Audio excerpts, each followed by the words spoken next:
And now, The Money Show with Stephen Grootes on 702. Let's walk the talk. The Money Show with Stephen Grootes is brought to you by ABSA Corporate and Investment Banking, turning intent into execution. That's how ABSA are invested in Africa's energy future. 9 minutes after 6. Good evening.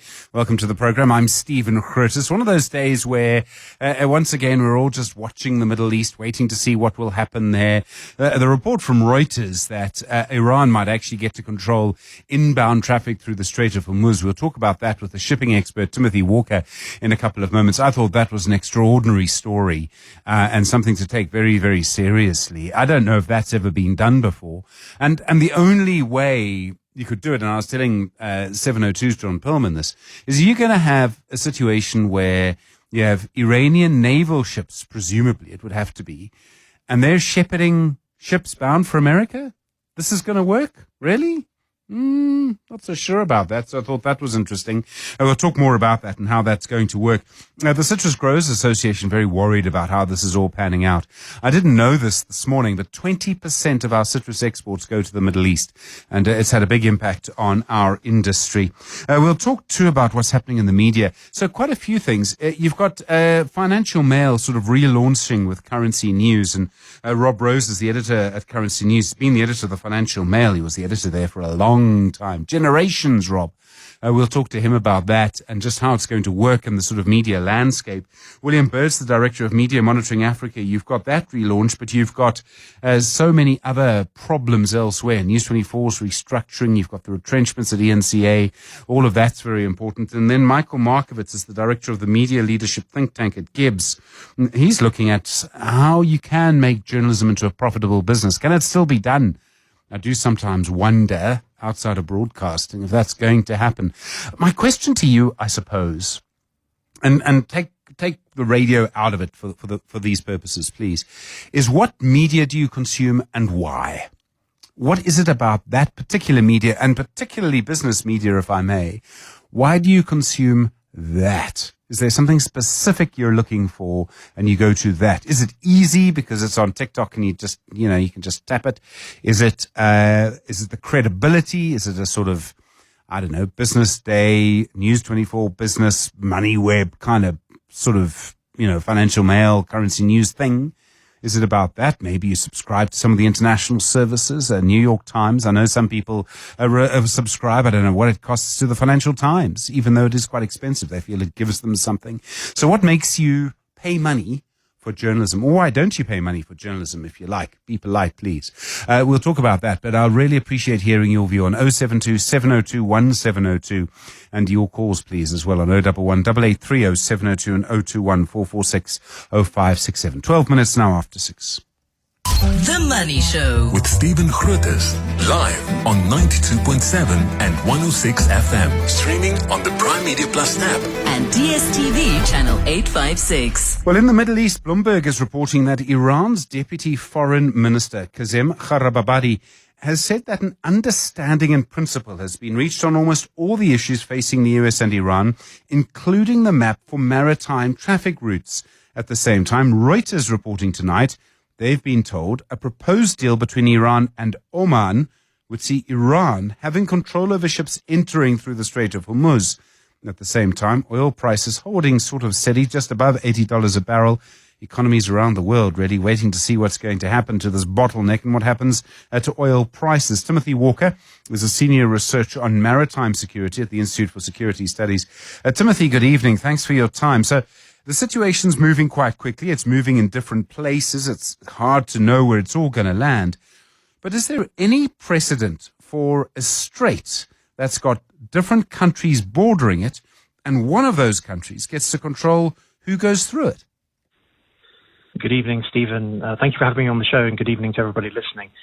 It is pretty unprecedented. One of the fundamental provisions of international maritime law recognizes the Strait of Hormuz and various other international straits which are shared between countries and which no one country is supposed to dominate as free for anybody to sail through.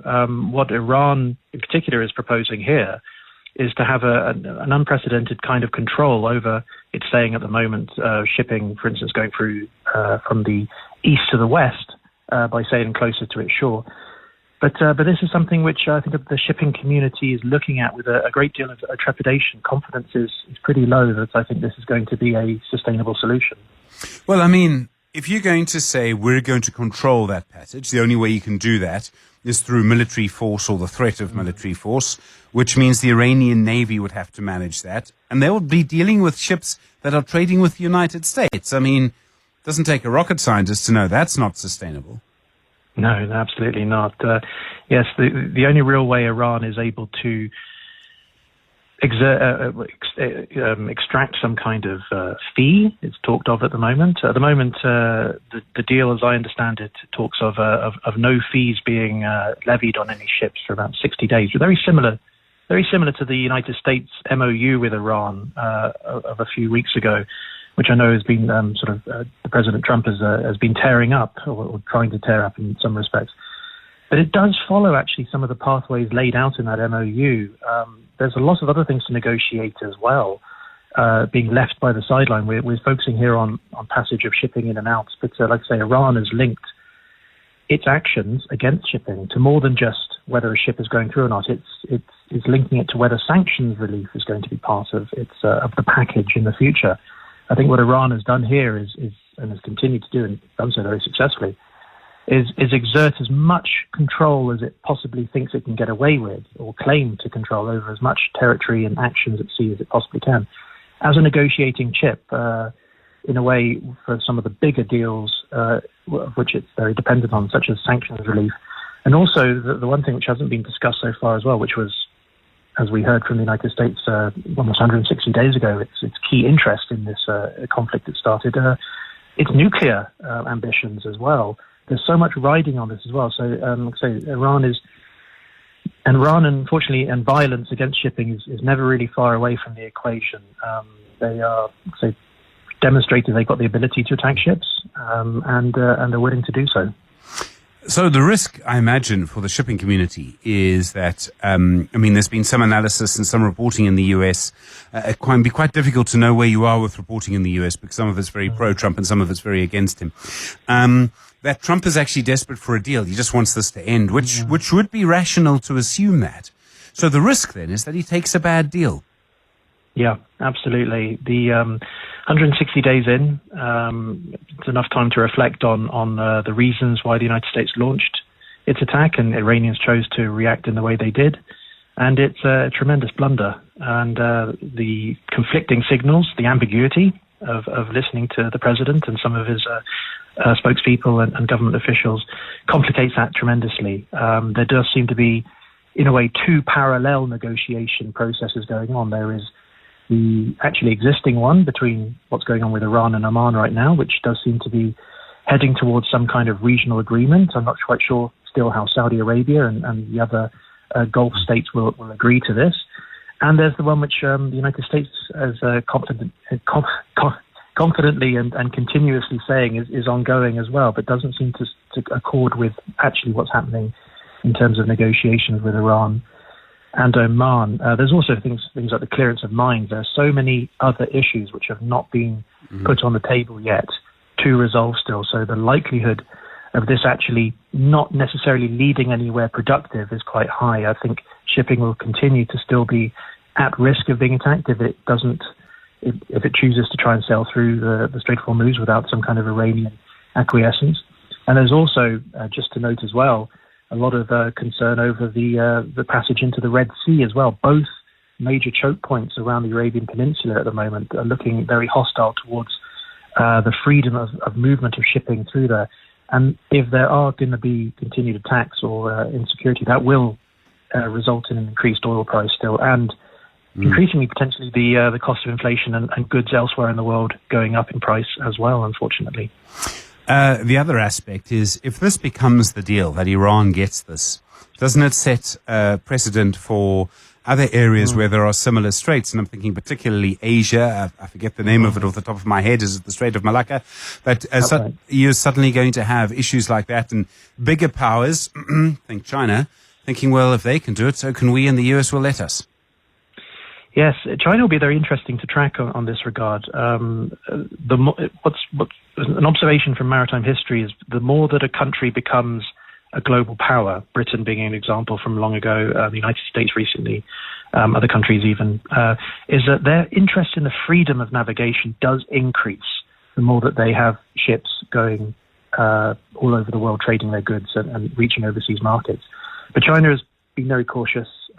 China has its own interests in control over parts of the South China Sea and places very close to it, which contradict the freedom of navigation regime.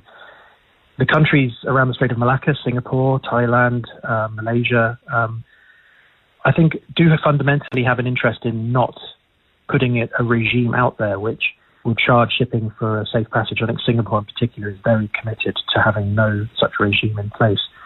But the pressure that this precedent puts on other places, an example which is very unlikely to imagine is, for instance, the English Channel. England and France and Belgium, that is a very, very busy shipping channel. I can't see, for instance, them contemplating putting a regime in place to try and charge tolls.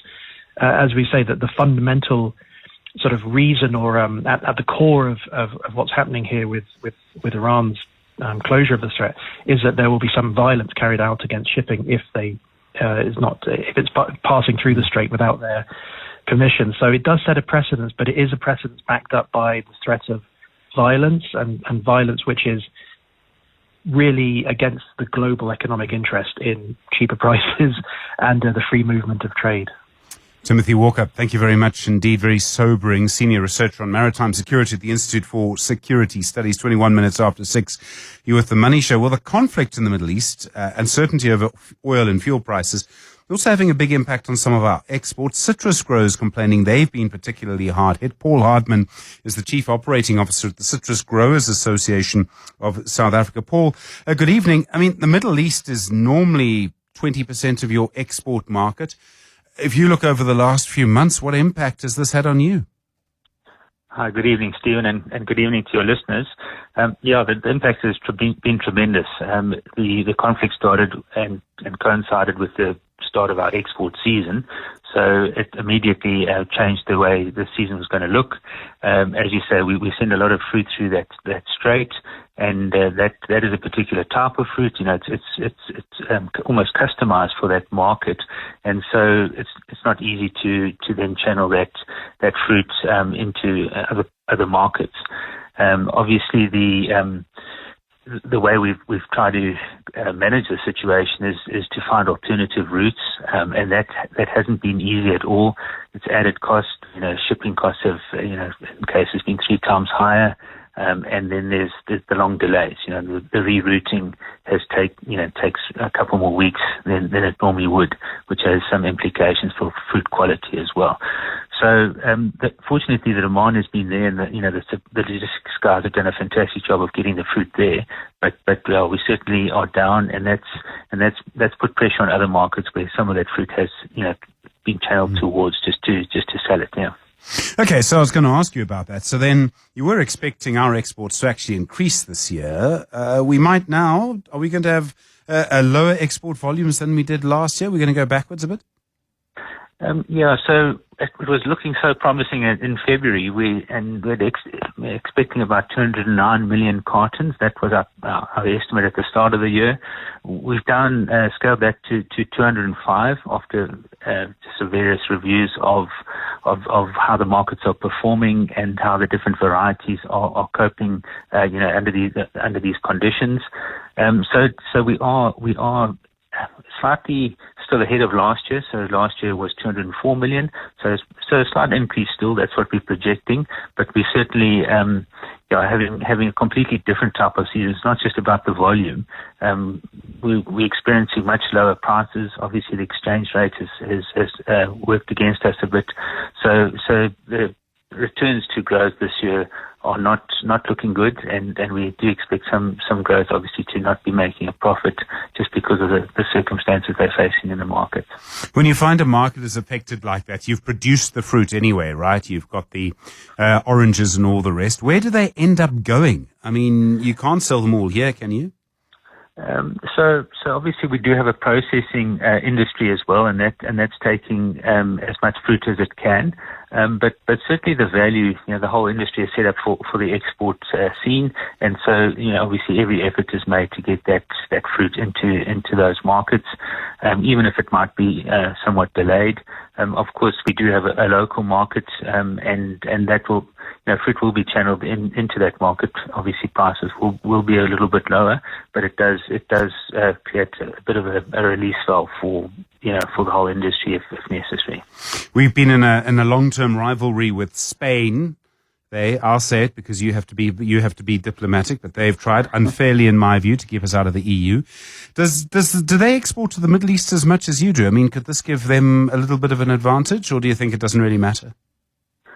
Look, while we do compete with them, we are counter-seasonal, so we don't directly compete with them. And a lot of countries in the Mediterranean basin obviously produce fruit in their winter, our summer. I think the greatest competition we actually face is more from Egypt, which is they are sending more fruit to the Middle East rather than Spain does, but they are a major player there. And yes, I guess on the margins we do compete with Spain. Paul Hardman, thanks so much. The Chief Operating Officer at the Citrus Growers Association of South Africa. 25 minutes now to 6. The Money Show. The markets. Graham Corners at the Corner Perspective. Graham, good evening. I suppose we should probably start with Pick n Pay. They had a 20-week update. Their volumes growing a little bit, but largely their turnover largely flat in the 20 weeks. Yeah, good evening, Stephen. Yeah, I think it's a really retailers. And as I always say, you've got this powerhouse machine that's firing on all cylinders in the form of ShopRite as your big competitor. It's tough out there. So I think the one possible bright spark was clothing looked a little bit better, and that sector of the market has obviously been hit quite hard. So yeah, I think, the bulls would probably say, well, it's not hemorrhaging quite as much as it did before. But I think most people, myself included, would rather just sit on the sidelines. Something like Boxer looks a lot more compelling. So it's interesting to me to watch online deliveries because I know they're growing for all the retailers and they're growing strongly for ShopRite still, even though they were first. But Pick n Pay's grew by around 40%. I mean, they must be taking market share back in some way, you would think, with a number like that. Not necessarily. I think it's really cannibalization of the stores. I think all the retailers have seen a massive explosion over the last few years. In online and the deliveries relative to in-store experience. I mean, you just have to look at all the motorbikes zooting around town to see that. But I would argue there's still a hell of a lot of 60/60 motorbikes, considerably more than the likes of ASAP and Woolies Dash. Quilter, the British-based financial firm, their assets under management up significantly. Seemed to be a very strong result, although their shares were down slightly on the day.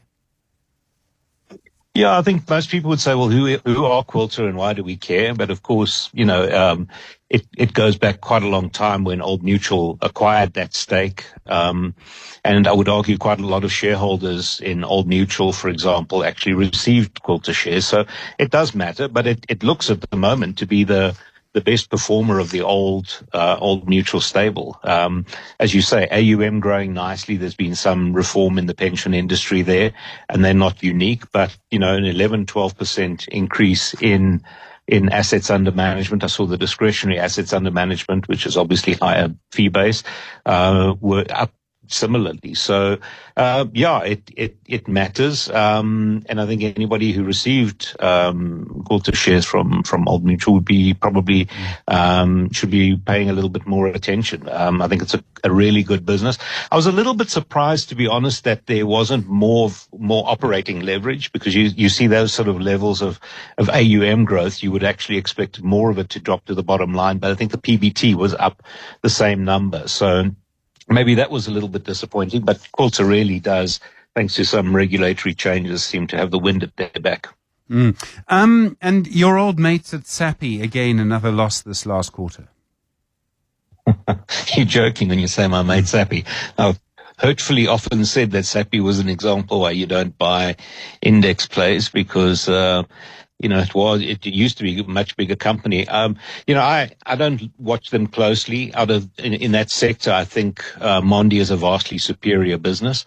When I go through the numbers, it looked pretty awful. The only things that I could see to justify a 12% improvement today. Firstly, maybe off the low base, but also maybe the covenants are looking a little bit better, and also they're talking about conditions still being tough, but they're hoping for some cost savings, and that the next 6 will look better. And of course, then there's that pending merger, which I think maybe the market is also hoping will transform things. But if you just look at it, they're still losing money. It's just pretty awful. I can't see a reason to be there.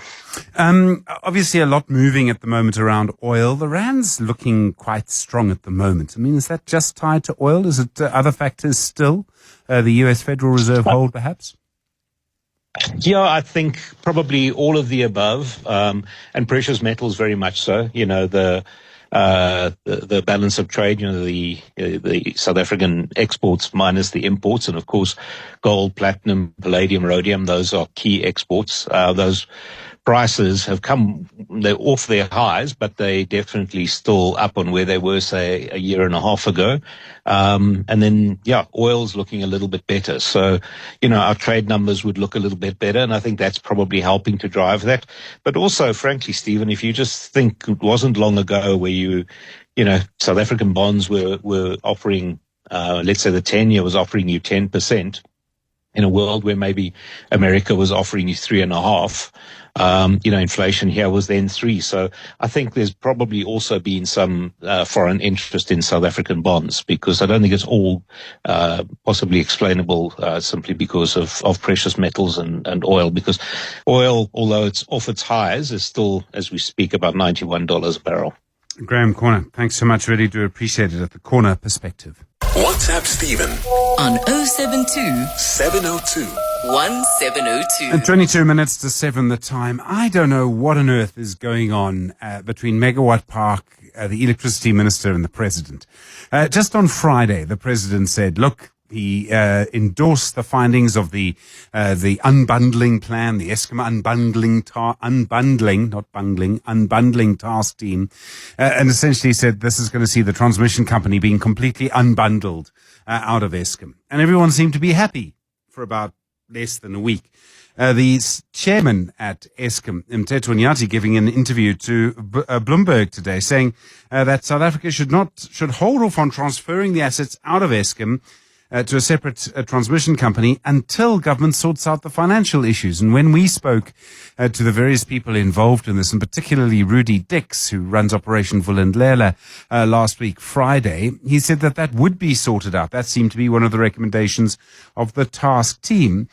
What really struck me in the interview, though, was Mteto Nyati saying that they believed back in December there'd been a sort of agreement that this would wait, the unbundling would wait, the transmission company would stay in Eskom until a plan to sort out the debt had been sorted out.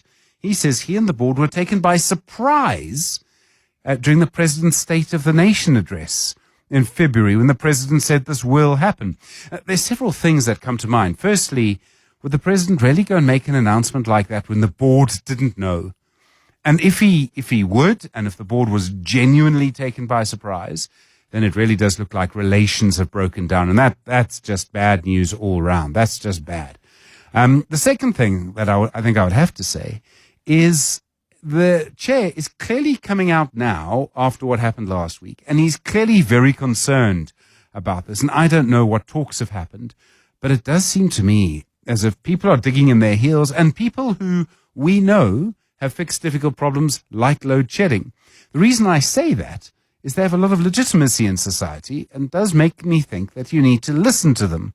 Clearly, they don't feel listened to right now, and that must be a problem. 20 minutes to 7. 702 702 Stephen is on X at at Stephen Grootes. Well, the relaunch today of the really long-running magazine Financial Mail, it's being bundled into Currency News along with Mining MX as part of a new business journalism project run by Apex. At the same time, though, news yesterday from ENCA, a very large number of jobs are going at the news channel there. They say they're moving to a digital news model. News 24 is reevaluating its current business model.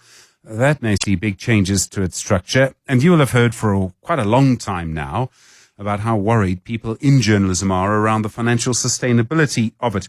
You'll hear from Michael Markowitz and William Bird. But first, let's hear from Rob Rose, the editor at Currency News. And of course, for a long time, was also editor at Financial Mail. Rob, good evening. So generally speaking, difficult climate for media. Why are you so optimistic about the, in inverted commas, new Financial Mail? Evening, Stephen. Well, there are a couple of reasons. I mean, I think that the media model has completely changed, and that's, very clear from what you talked about. But equally, I do think there is a business model here. I mean, News 24 Media 24 has 220,000 subscribers. Daily Maverick, for example, has quite a thriving subscription club. So I think that there are people who want news, and it's about finding the right business model that works. I mean, in this particular case, I think business news is slightly insulated compared to the general news environment. I mean, and it is tough. You have to make sure that you're not spending like media companies did in the 1980s.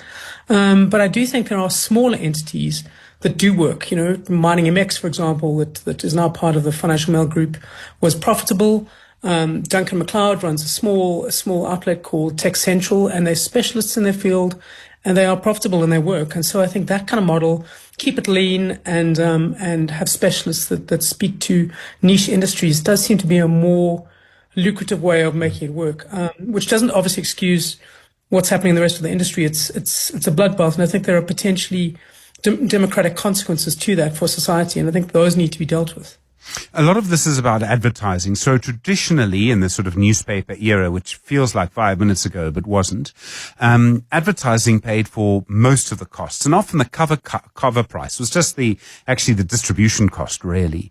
So if you can get advertising back, I mean, Financial Mail, I would presume you must have some promise by advertisers, otherwise you wouldn't be doing it? Absolutely. And we have got, we relaunched today and we had some quite good advertising support. I do think you have to be versatile as media companies to realize that it's changed a bit. So you have digital and print. I mean, I think, we've seen what's happened in independent news. There aren't many print titles still printing, partly because the cost of delivering titles to people. But there are niche products that I think can work. And I think business is more obvious. And perhaps that's why advertisers might be more inclined to advertise in a business product. And, you talked about subscriptions. I mean, 220,000 people subscribing and paying to News 24 is a change in the model, but that does indicate people are not just there, they're willing to pay for it. So I think that those are, rays of sunlight amidst the clouds. So, Rob, I mean, it's a strange question, but what are people actually paying for? Which really is, why do you think people in today's day and age, if information is largely free, you can spend 5 minutes on the internet and find out what you need, or less now even. What are people willing to pay for? Somewhere there's got to be credibility, I would think.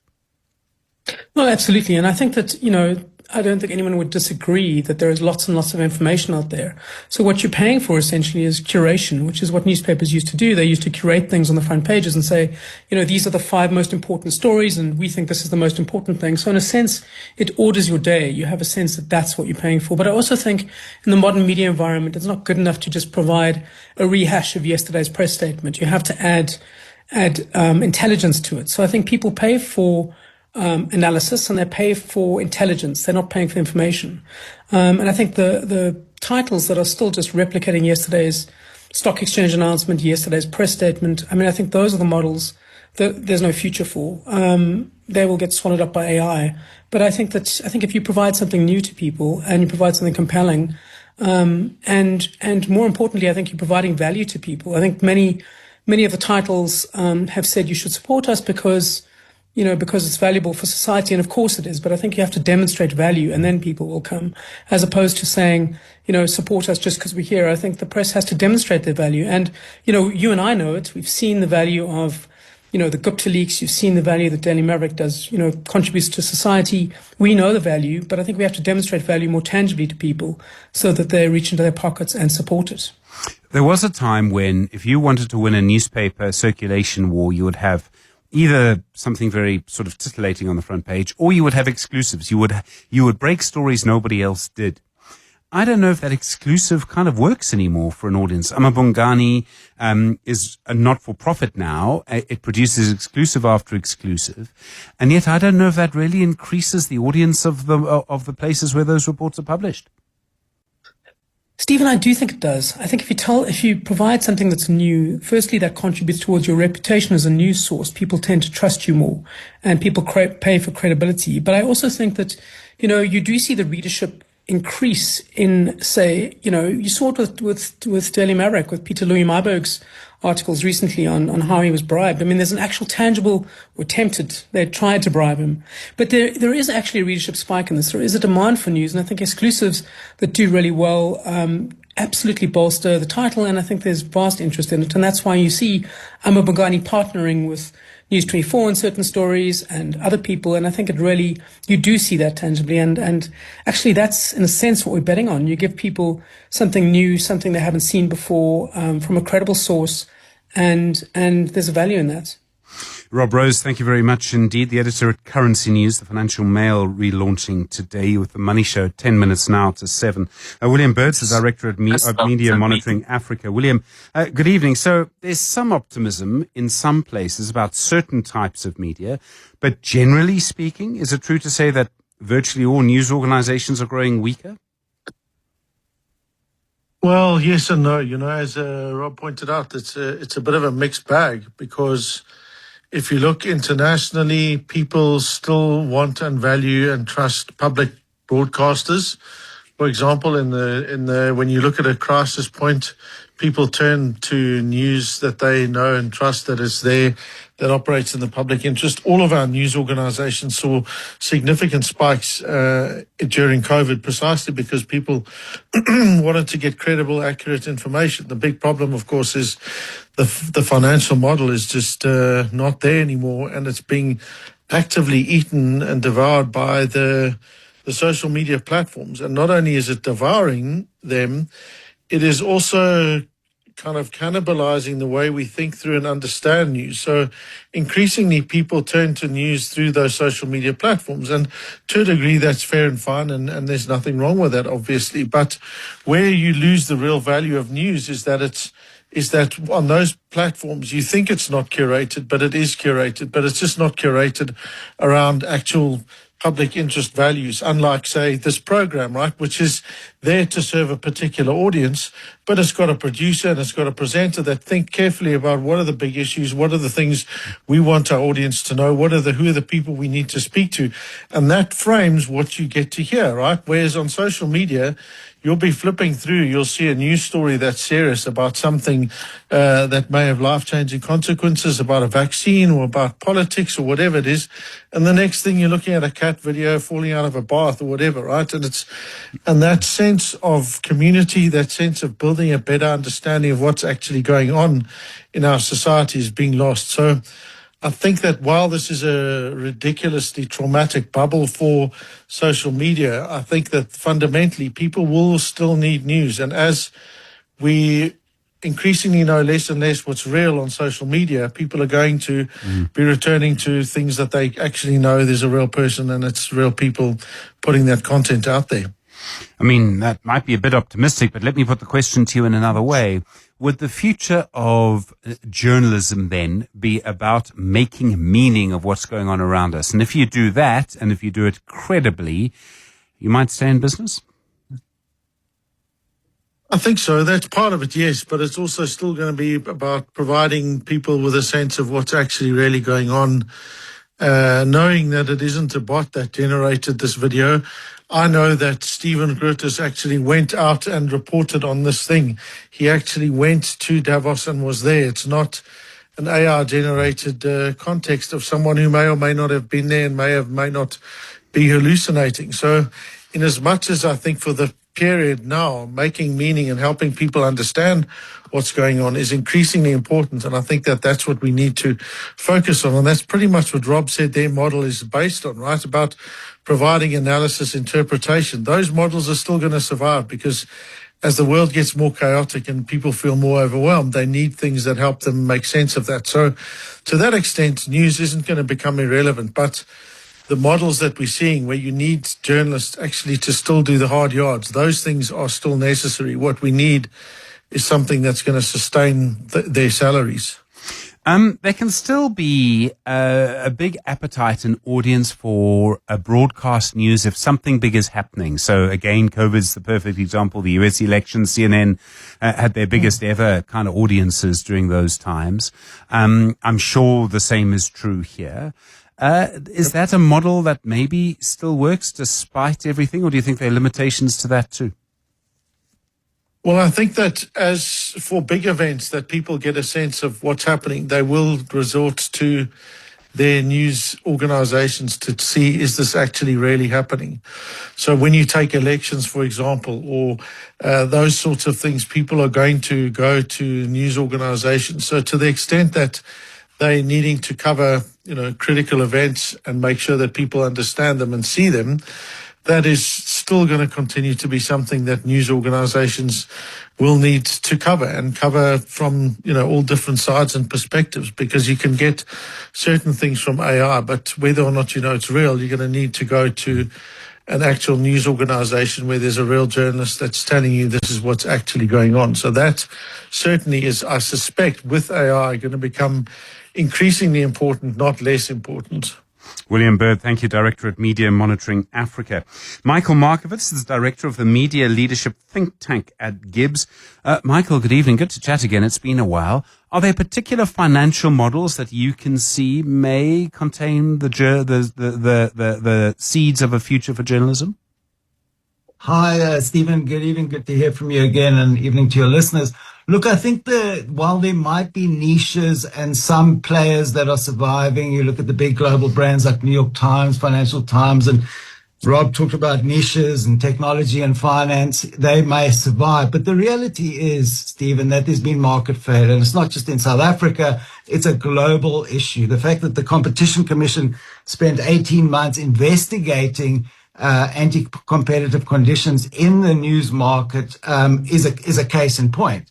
And I think when you're talking about looking for models that can survive, where I'm coming from, yes, that must go on and people need to innovate, but there needs to be a policy intervention. And it's no coincidence, Stephen, that UNESCO started a global consultation process on fair compensation for news. But just to go back to the point about like democratic infrastructure, we normally think about public media and as sort of part of the democratic infrastructure of a country.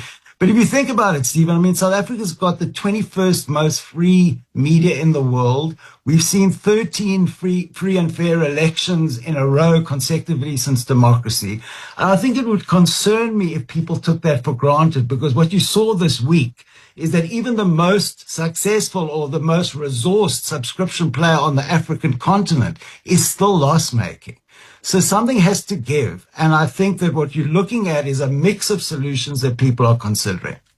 You used to be a member of the SABC board. How important is public broadcasting in all of this? Well, public broadcasting doesn't escape the sustainability question. As you know, Stephen, it's got its own particular issues. It's working out of an archaic legislative situation and still trying to sustain a model that actually involves very little government support.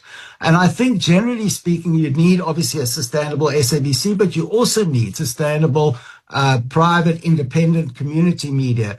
And what we've seen from the statistics is that not only are you seeing real traffic apocalypse, as some people are calling, with the page views really dropping off the cliffs, particularly since AI summaries came on board, but you're seeing a very, very clear situation that it's 10 times harder, and that's what the evidence shows us, 10 times harder to make a media business work in Africa than it is in the global north. And that's a fact. So what you need is careful intervention. And one of the things that people are looking at, and the GCIS is looking at a revitalization program where you can consider fiscal incentives. I know you've been dealing with the film industry, which has obviously had those incentives, and those have been poorly executed recently. But I think there's time to look at the news industry, the media industry, as not looking at a handout, but how do you sustain a critical part of the democratic infrastructure of a country? And I think just waiting for news media to innovate and restructure and innovate and find that elusive model, I'm afraid is not going to really lead to success for the majority of media that is around. So I think you need a mix of solutions, Stephen. I think you need fair compensation from the platforms. You need to look at what type of things you can do. There's lots of models that are looked at: copyright, mandated negotiation, tax credits, as I said. So I think that, while we encourage obviously innovation and we run a media leadership executive program at Gibbs to try and help leaders navigate this very disruptive time, you really do need policy intervention. Michael, thank you. Michael Markovitz, Director of the Media Leadership Think Tank at Gibbs. And now, The Money Show with Stephen Grootes on 702. Let's walk the talk. The Money Show with Stephen Grootes is brought to you by ABSA Corporate and Investment Banking, turning intent into execution. That's how ABSA are invested in Africa's energy future. 9 minutes after 7 the time. We'll speak to Siphumelele Zondi in a moment in our tech feature. He is looking at how a German AI company trained its models on music that was protected, didn't have permission to do that. We keep hearing about AI and music. I'm not convinced there's a market for it. I do think that there's something. I mean, for some of it, yes, for music, for background, maybe for some particularly boring types of music with a hook, so deep house, which I do kind of listen to quite a lot, maybe. But other forms of music, I'm not convinced. I mean, maybe, but I just don't see it. But we'll speak to Siphumelele about that. Do you have any AI music you listen to? I'd love to hear about it. Not so much just hear about it. 072-702-1702. Lonqedo Mtwentwe, the Managing Director, Advantage Advisory, will be looking at SARS, tax and entrepreneurs, and an investment school. Have you heard of the hedge fund that's called Situational Awareness? It's an astonishing story. Started by someone who's just 22, ended up with around $45 billion under management. Sounds like a good story, right? Sounds like it had a happy ending. Yeah, play to the end. Not so much. Lost 2/3 of the value, a huge amount. Lost $30 billion, really. In 1 month, by the way. Can you imagine watching the share of your investment just going down like a stone? I mean, astonishing. That's your subject, what we'll talk about in investment school, how you avoid that happening to you. It's a story about diversification and making sure you have the happy ending that obviously situational awareness is not going to have. Good to hear from you on 011 8830702 and 021 4460567. The Money Show with Stephen Grootes, live on 92.7 and 106 FM. Streaming on the Prime Media Plus app. and DSTV channel 856. Well, earlier in the week, there was that court ruling that essentially said Patrick Lamini, who had been suspended as the CEO at the Public Investment Corporation, the court ruling has said he could go back to work. They declared the suspension unlawful. And I made the point I wasn't entirely sure what he was going to do. Was he going to go back? Would he not go back? How would he do it? But the Public Investment Corporation, the new board, having a meeting today, a statement from them tonight saying they had a meeting. They welcome the court ruling.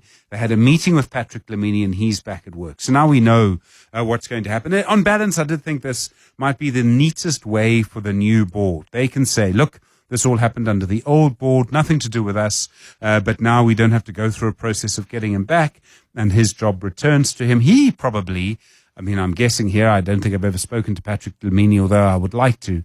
Now, I suspect that he probably feels fairly confident. You know, if you've been sacked by someone, you can't just go back. You don't have the same confidence. But the people who are welcoming him back are not the same people who sacked him. So life seems to be getting a little easier. So hopefully there will be stability for a time at the Public Investment Corporation and we can get on with the business of changing the structure because we all know, is anyone going to argue against me? Come on. We all know you can't have a deputy minister of whatever, a politician, as chair. It's just not going to work long term. So I look forward. I hope there'll be changes there. Your thoughts, please, on 072 702 1702, 12 minutes after 7. The Money Show. Tech Thursdays. So in Germany, there's been a court ruling about a company called Suno. It's an AI tool. It uses copyright music to train their AI agents because they would then make money from the AI music that is created. It's quite a complicated issue, actually. Siphumelele Zondi is our tech expert. Siphumelele, good evening. How do these AI music tools work? I understand how they work with language and they answer our questions. But music is supposed to be creative. How are they doing it? Hello, Stephen. So the way music is created is that you would give it prompts to basically describe a song, you describe what it is that you want. Some people say using AI to create anything, music included, is also a skill that can be complex because you need to know exactly what it is that you want, and you can write the lyrics, guide it through the process. But also there's the simple side of it as well, where you can just say, give me, I don't know, a jazz song, and then it's going to figure out what to give you. But can also be as complex as your prompt wants it to be as well. And then it can give you a song. And it can also sometimes even write its own lyrics if you can't think of anything to write. And it can give you a brand new song with its own lyrics if you want. So could you say, take Vanilla Ice's Ice Ice Baby and make it good? Would you be able to do that? It probably can be able to do that depending on what good is, because we do know that taste is personal. So Ice Ice Baby has a market, but yes, it can change the genre. It can make Vanilla Ice sing. It can give you a brand new voice if you don't like Vanilla Ice's voice. But yes, it can do that. Okay, so then how would you make money from the music you've created with the use of AI? I mean, I presume it goes on all of the music streaming services. It does. So you upload it on the various music streaming services, whether it's your Apple Music, whether it is your Spotify and other platforms that exist. Actually, to think about your Vanilla Ice example, there's a South African musician who utilizes AI. He's never admitted to what extent. He says he uses it to assist him in the creation process, but sometimes there are question marks. This is Quero V, because one of the songs is a Maskandi song called Ngafa. The lyrics are exactly the same, but when his version came out, it's almost like a soul American sound. Huge song with millions of listens and views across various platforms. But the lyrics are exactly the same as the Maskandi song by the same title, really. It's called Ngafa, and he made money from that. Sure. Okay, so then what do the music streaming platforms say? I mean, if you're Spotify or Apple Music or Deezer or whatever, don't you want to know that the stuff that is on your site is there 100% legally? So they take different stances in this. So Apple Music, for example, says you must declare that there was AI use and how much AI use was there. They do take music down if they feel, I believe Quero V, the musician I mentioned earlier, his catalog was taken down because he wouldn't declare AI usage and how much AI was there. Spotify seems to accept it even if it hasn't been declared. So they do allow it, but you must declare how much AI was used and if AI was used. Okay, so this court in Germany says that their AI agents were being trained unlawfully. What's unlawful about it? Is it a copyright issue like we've seen with some publishers and books? That's what it is. They basically are saying there was no permission. So there was copyright infringement because music gets loaded onto the streaming platform, all sorts of music from all over the world, and then AI is trained to then learn this music, the chords and everything, and how the music actually works. And so they're saying the creators of the actual music are not making money that the music is being trained on, whereas the platform in the end makes money. So that's basically the illegality in the story. It's copyright infringement in the training process. I mean, I'm amazed this issue's gone as far down the track as it has. and you haven't had content creators, the people who wrote the books and all the rest, mounting a much bigger action. I know there have been some, but it seems amazing to me that this hasn't happened. Okay, so this court ruling was in Germany. Does it matter to people outside Germany? This is not an EU court, right? It's just Germany. It's Germany, so it should matter because usually there's a ripple effect. It starts, and so at the face of it is that these things are international. So if you then produce music utilizing AI in whichever form in South Africa, you might want a German audience to listen to. Someone in Germany might want to listen to your song. Think about how huge Amapiano is all over the world with creators. So it might impact it in that manner initially. But what's likely to happen is that lawmakers all over the world are looking at what's happening in Germany, especially in Europe, in the EU. They're going to, because they've been drafting a lot of these internet laws that end up being used all over the world. And that's the reason we have a universal charger for everything now, right? Because it was a law that was drafted in Europe. And then when that happens, it can then impact the rest of the world. And then it can impact those who are creating music and those who've been making music all over the world and other maybe streaming platforms, and not streaming platforms rather, but AI music platforms that have been allowing people to create music. So, I mean, Suno aren't going to give up the fight now, right? I mean, they've created a business. They reckon they've got a viable market. They've got access. They've got people. I mean, what are they going to do now? In all likeliness, they're going to appeal because this ruling was only made yesterday, if I'm not mistaken. So, in all likeliness, they're going to appeal this. They have also come out to say that there are other possibilities. They mentioned a watermark, so I'm assuming something to declare that it's soon. I'm not sure how many people are going to want, for example, a song that's going to declare that it was created using an AI software, maybe a voice that says this was created by Suno. I'm not sure how many people are going to want that and in which form that's going to be utilized. But initially, I think we can expect that they're going to appeal. This has taken about a year because this is a case that started in 2025. So in all likeliness, it's going to drag on a lot further, and they're going to continue making money for a lot longer until the appeal is finalized. The music industry as a whole, I mean, this isn't going to be the last ruling like this. I mean, sure, there'll be appeals and all sorts of things will happen, but there are going to be more rulings like this. The main thing here is copyright, right? Because, and the thing about copyright laws in other aspects of the music industry, I think about The Lion Sings Tonight, which eventually 50 years after the song was recorded, the family was eventually allowed to claim some money there. So it can, I think what is likely going to lead to are agreements on what can happen in terms of the utilization of already existing music to train AI agents to create new music. And so I think that's what's eventually going to happen in terms of the music industry benefiting from the creation or from the use of what they've created to train AI as opposed, because I don't think the argument here is that is on whether AI should be utilized to create music. The argument here is that there's an infringement in the sense that existing music is being used to train AI, and the creators are not benefiting anything from it. And I mean, Ice Ice Baby ripped off Queen, so somehow it would be fitting. Siphumelele, thank you. Siphumelele Zondi, I do appreciate it. Our tech expert with our tech feature. 21 minutes after 7. The Money Show. Small Business Focus. Small Business Focus is brought to you by Capitec. Start up or scale up with Capitec, the business bank for everyone. Well, you've probably noticed that tax season is on the go at the moment.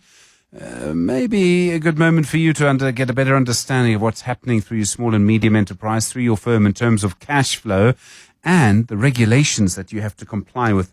Lonqedo Mtwentwe is the Managing Director at Vantage Advisory. He's with us now. Lonqedo, thanks so much for coming in. Good evening. So, I mean, for a lot of people, tax season, you know, you sort of want to bang your head against something, or you're going to lose money because you're going to pay someone else to do it. It's quite a good moment for you to actually, if you're a small business, to look at your financial health and sort of see where you are. Absolutely. Good evening, Stephen. Look, August is a big month for business owners, particularly SMEs, because it is that month where they are submitting what we call provisional tax returns, which basically is just from the period of 1 March up until the 1st August. So it's that trading period of the first 6 months of your financial year. And therefore, SARS usually says, listen, before we reach a year end, I think it's important for you that you pay whatever fair share that you've generated for the past 6 months. And therefore, it does test very good, the ability of SME owners if they were able to save for the past 6 months, especially if they're profitable, because the expectation then is that you must declare your income and then pay whatever the fair share of the income tax that you would have generated for the past 6 months. So this period, especially, I like it for the fact that at least we're still early in August. So therefore, they have to prepare themselves that by end of August, their accountants and tax practitioners are going to be knocking on their doors to say, look, there's this particular payment that you have to make. So therefore, for SME owners, it's important that they need to start to look pretty well in terms of their budgeting and how they're using the money in this month. So, I mean, I'm not a small business, I'm a person. Yeah. And at the end of the tax year, I can work out exactly how I did compared to last year. Correct. And I know a company should be doing that on a month-by-month basis. Yep. But this forces you to do it. No, it is. At the end of the day, August is that month where if you don't have your ducks in a row, it does expose you a little bit. However, it's still not the end. You still have the further 6 months as well, that now each and every month you have to look at where is your money going, where are your expenses going, because it becomes now, how do you plan your taxes properly? Because if you don't monitor your books on monthly basis, you find yourself either in a very bad tax position. So what it does is that each and every month you have to be proactive. You have to structure how you are using your money. You have to reach out to your accountant and really be closer to your tax practitioner, because they can help you in terms of how you should move your monies, how you should plan, how you should save. What we pick up most of the time with SMEs is that they will generate an income and usually disperse that money on any other project that is out there because they want to invest. Now comes the time where you have to pay the tax. That money has not yet been saved because it has been deployed either on other operations. So therefore, it's very important that you build a very good relationship with your accountant or your tax practitioner. Are there key taxes you need to understand as a small business owner?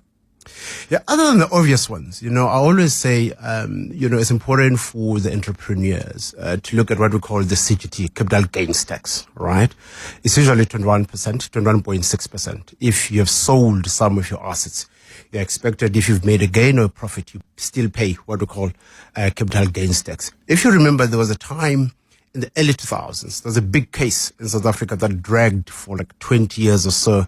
That emanated as a result of some of the sale of shares that happened, and that was with a gentleman that had a farm in Franschhoek called Dave King. I remember him well. I met him at one of his press conferences. Exactly. Yes. And you remember that case dragged for years because the South African Revenue Services was expecting some of the millions that should have been declared as a result of some of the sales that have happened. So therefore, for entrepreneurs, they usually skip that one. They focus on the obvious ones, which are income tax, your VAT, PAYE and all of that.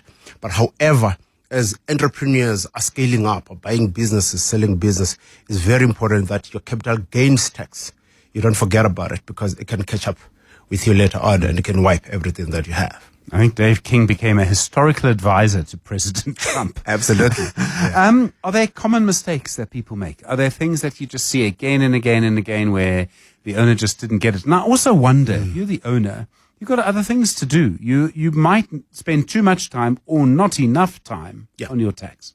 Yeah. Look, the biggest risk that we are picking up right now is, compliance before was never a big agenda on most of the businesses when they're discussing their numbers or their strategy. And right now, compliance is one of those big risks that each and everyone should make sure that they are focusing on it. And that is because you would have noticed the past 5 years, there has been very good high intensity in terms of enforcement, especially from SARS and the likes of CIPC. And sometimes it takes more time to really correct, your compliance status. And especially for businesses that do business with the state or state organs, you find that sometimes you've done the job, you've delivered the job, you've sent an invoice. And the state organ will say, we're not able to pay you because you're not compliant. Sure. And that process now to really fix your compliance is taking longer than we used to before. So therefore, it's very important for business owners to ensure that compliance is at the heart of their strategy. And also, but cash flow becomes very important. Cash flow, if you're not collecting enough, you find that you are actually in a very bad position. Very quickly, there's some simple financial habits that you can adopt, and you'll avoid all the trouble. Look, I always say, have an accountant.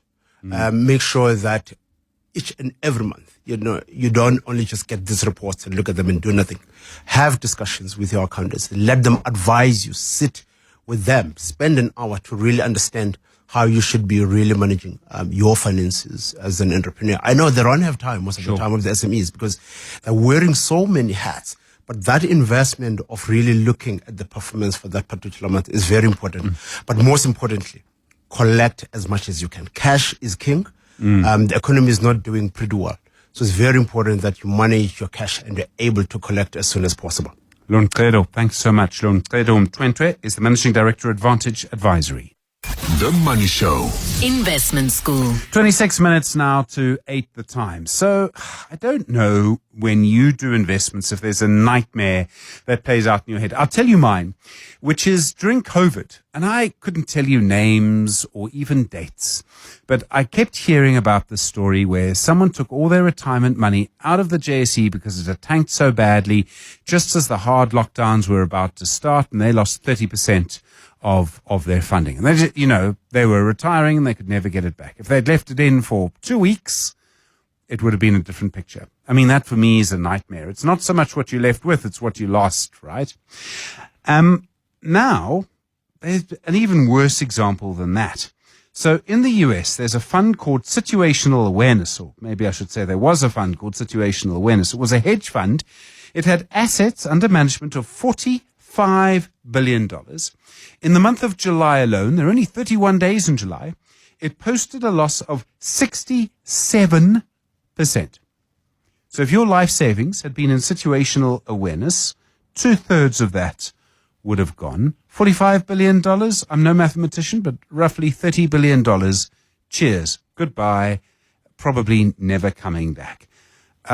Probably important to unpack how this happened, why it happened, could it happen here?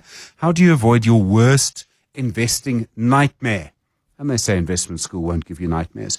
Jainesh Bana is the Business Development Manager at Mazi Asset Management. He's in our studio. Jainesh, thanks for coming in. Good evening. And Viv Govender is Portfolio Manager at Rand Swiss. Good evening to you both. Jainesh, so how did this start? Because the guy who started it was, when I say 12, he was 22.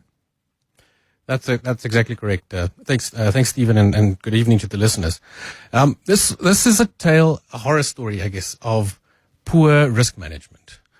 This was a highly concentrated portfolio that was chasing a single idea. So, if you think of a traditional hedge fund, you would have, I guess, both long and short positions, and you would try to capture, call it 90% of a equity bull market and try to minimize your downside during drawdowns. This portfolio was highly concentrated in this AI trade, and so they had a massive, call it long in the AI thematic. The semiconductors, the AI producers, and then the call it the what's the word they use? Picks and shovels of the AI gold rush. And then on the short side, they were short all the stocks that effectively would have been what's the right? A hedge against that. Yes, exactly. So they would have had shorts on the stocks that would be impacted negatively by the AI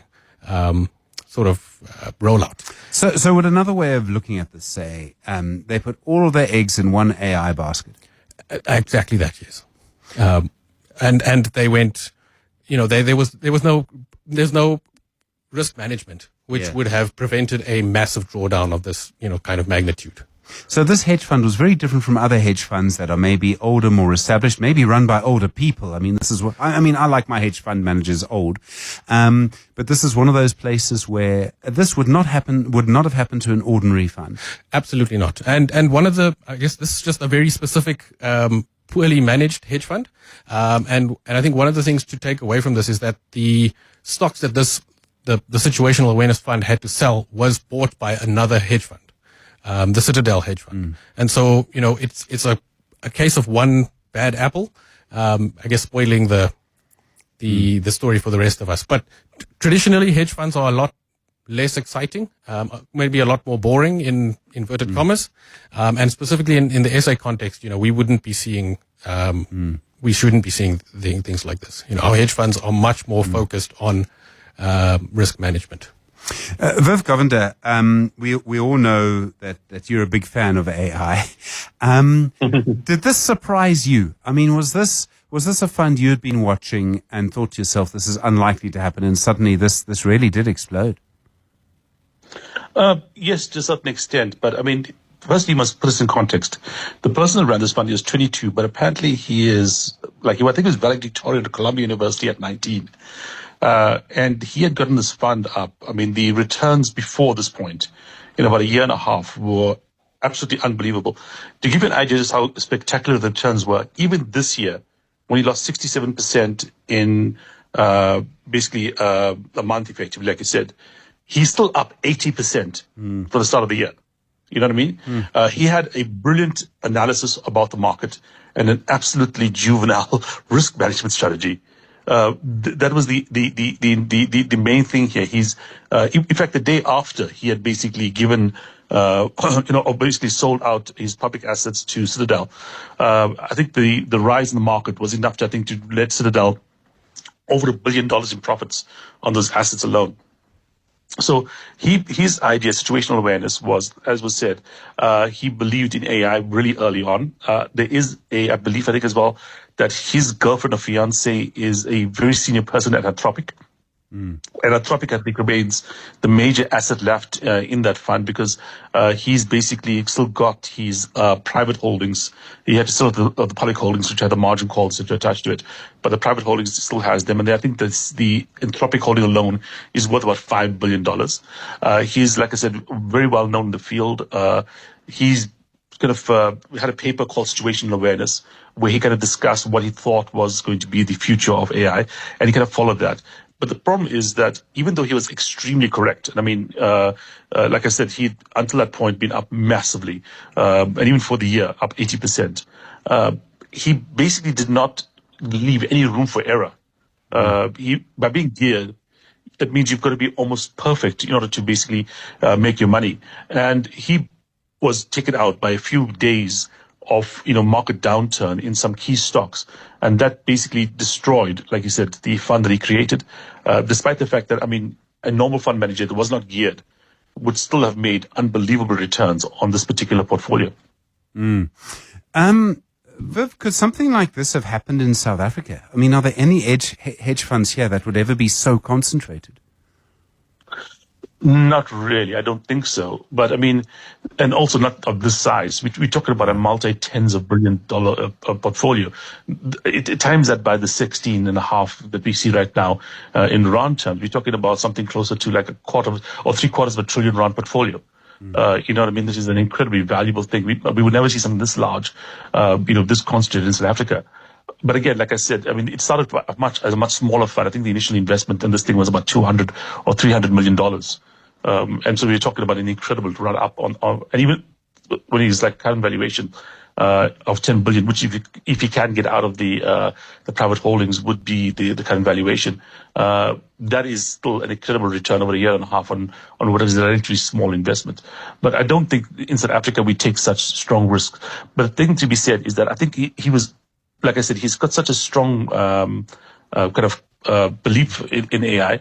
And in the US, especially in Silicon Valley right now, I mean, you're seeing the biggest companies out there making these $100 billion bets on AI at the moment.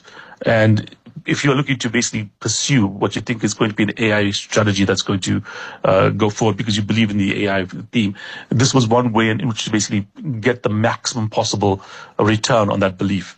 So yeah, it's a very different culture, I think, in South Africa versus what you would think, what was being done by this man in his country environment. Janesh, the thing that just staggers me is, firstly, the scale of it, how much money, and then the speed. So it grew very quickly, and then it seems to have crashed very quickly, and yet, as Viv points out, is still up. I mean, the speed and the size are amazing here. Yeah, absolutely. I think that's a function of the US market and just how much money they have to lose. Yeah, throw around, I would say. Absolutely, it's absolutely staggering. I mean, $30 billion is like Alan Gray's total AUM. It's a staggeringly large amount of money. Most hedge funds, Janesh, you made the point some of them can be quite boring. I mean, in a way, it's a strange thing to sort of brag about. And I'm trying to think of what the radio advert would be for boring. Why is that so important? You want predictability. That's exactly correct, Stephen. What the hedge funds are trying to do in our space, and SA specifically, I guess, is, protect investors from big drawdowns. And that is the hedge part of the hedge fund name. And so, you're trying to capture as much of the upside as you can without allowing, your capital to be eroded in the call it the tough times, crises. Mm. The thing is, often to get a real growth, people will talk about concentration, and this is always the equation: is how much diversification and how much concentration. And the more concentrated you are in the right sector, the more money you might make over time. I mean, this is clearly an example where things went wrong, but doesn't it also remind us, A, of how important this is, and B, of what happens if you do get it wrong? Yes, absolutely. Look, the concentration cuts both ways. And what we've seen here is, it ran really hard and they made a lot of money, and then, it turned very quickly. And again, you lost a lot of money. So, the idea is to keep your portfolio from being as volatile as that, because your pension fund, your pensioners don't want to have those big drawdowns in their portfolios. Viv, is boring good in this game? I mean, is it a reminder that maybe a little bit of boring is actually what you want? I think Warren Buffett said it best. Rule number one in investing is don't lose money. Rule number two is look at rule number one. And I think that is obviously a very smart way to invest.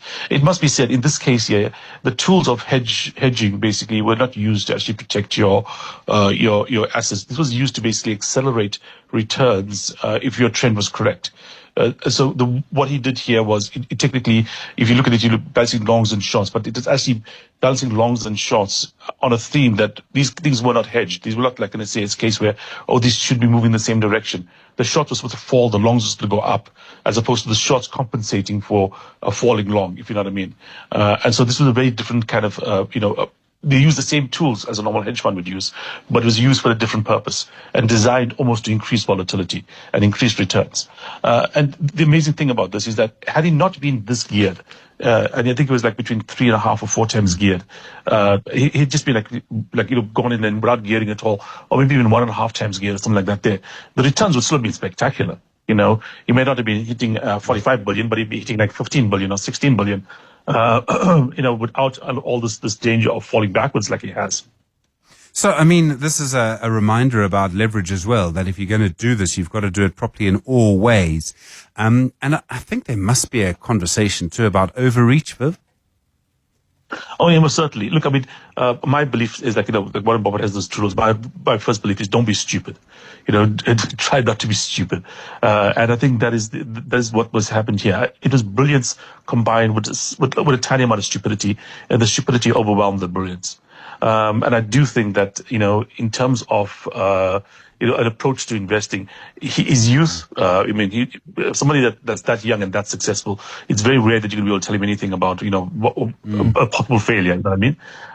And also, I mean, the success he had until that point, he outperformed everybody in the market, and he was, quite legendary in terms of in a year and a half.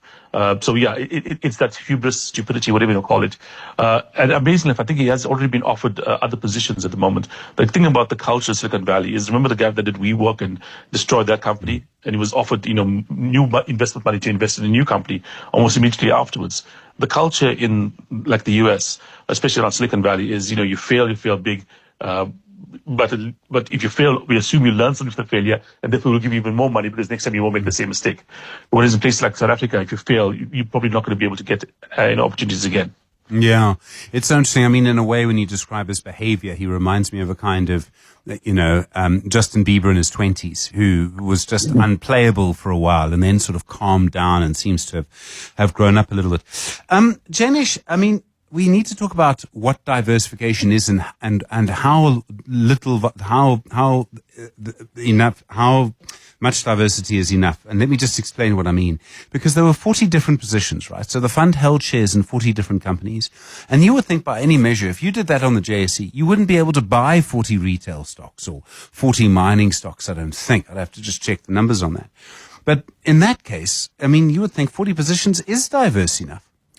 Yeah, look, it would be if you had a diverse, call it sector allocation. So, if you have all your stocks chasing one theme or one AI gold rush, you are actually highly concentrated. And then, when you multiply that by the shorts that are supposed to be, the antithesis of your AI thesis, you are really hyper focused on that AI gold rush. Yes, the JSE is probably too, there aren't enough stocks for you to do, something like that. But, you can still be highly concentrated in gold miners, in resources in general.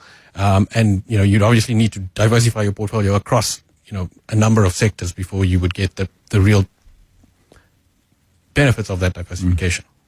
Youth Investment School on the Money Show this evening. We're talking about what happened to the hedge fund in the US called Situational Awareness, lost $30 billion in a month. I've done many things, but never that. We'll be talking about this for another few moments. Jainesh Bana is the Business Development Manager at Mazi Asset Management. Viv Govender is the Portfolio Manager at Rand Swiss. More lessons and nightmares in just a moment. 11 minutes now to 8. The Money Show with Stephen Grootes is brought to you by ABSA Corporate and Investment Banking, turning intent into execution. That's how ABSA are invested in Africa's energy future.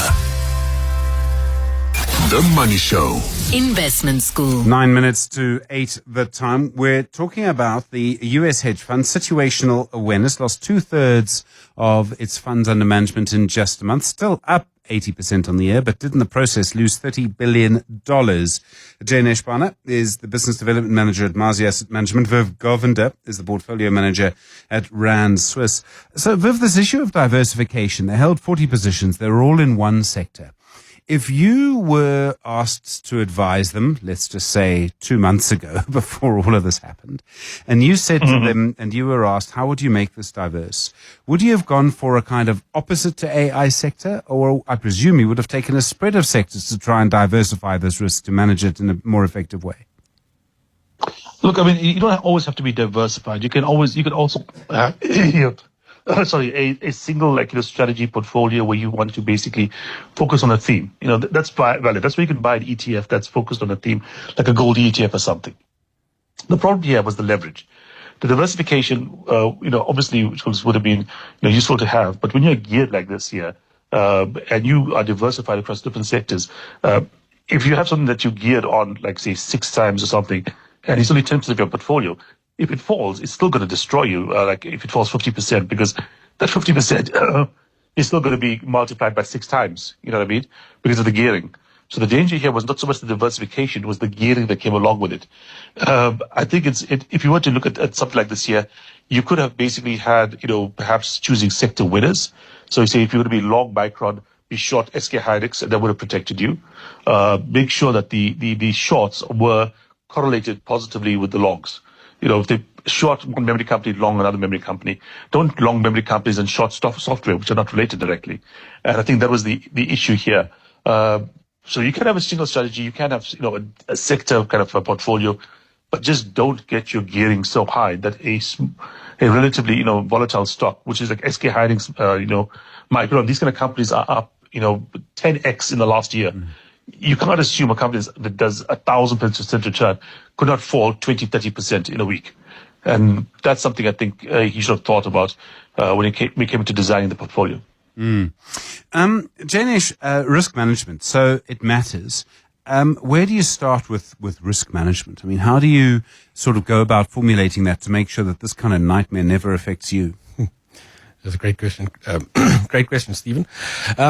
Yeah, so how we build our portfolios is we have a volatility target, and that's effectively our measure of risk. So, we target a volatility of 10% on our hedge fund, and then we then weight the asset classes according to their marginal contribution to risk, which allows us to maintain our targeted volatility, which we believe will give us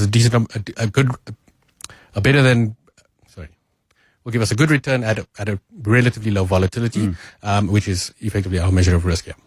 Okay, so you basically put it through maths. Yes, that's it.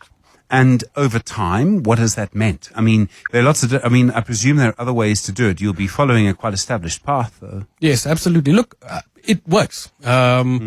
Over time, we've tested it and back tested it, and we've run it live as well, and we found that it does provide a very good return at a very low level of volatility. Sorry. Viv, when you are thinking about your risk management, if you're an investor and you're being managed by, and you're putting your money with a fund, what question do you want to ask them about risk management to make sure it comes right? Well, I would like to look at the mandate, first of all, and see what the mandate looks like. Like I said, you can have funds that have very high risk profiles attached to them. But as long as they're following the mandate that they were given by their investors, that's fine. You can have certain strategies. If you are looking as an investor at how to invest your money, a good way to look at it is to basically diversify across multiple fund managers, etc., or follow more of a barbell strategy, which is often a common thing people use, which is in one section you put your money that you're going to have that's going to be much safer, much less volatile, etc., etc. At the other end, you put money that's extremely volatile, extremely risk prone, but also promising the possibility of huge returns as well. And that is one strategy that some people do advise if you want to be trading in some of the riskier stocks out there. But like I said, it's all about what you're deciding the portfolio to do. Not every portfolio needs to be a balanced portfolio giving you CPI plus 3 or CPI plus 5, etc. Some portfolios can be designed to achieve certain kind of the targets, etc. But as long as you don't put all your funds into a single one of these things, your life savings into this, like you said at the start of this discussion, you should be fine.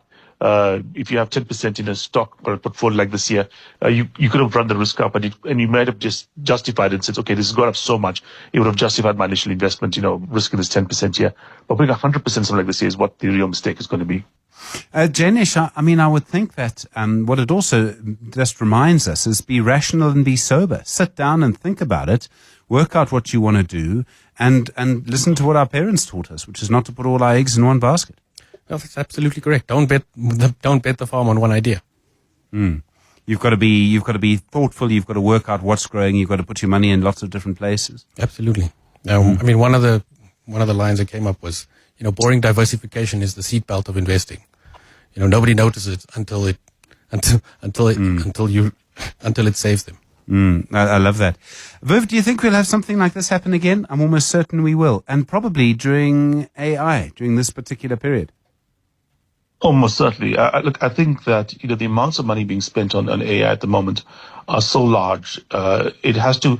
The thing that they're buying as well is such a quickly depreciating asset that you have to see like life changing, changes in the way the world works in the next 5 to 10 years in order to justify the spending that we're seeing coming from these companies.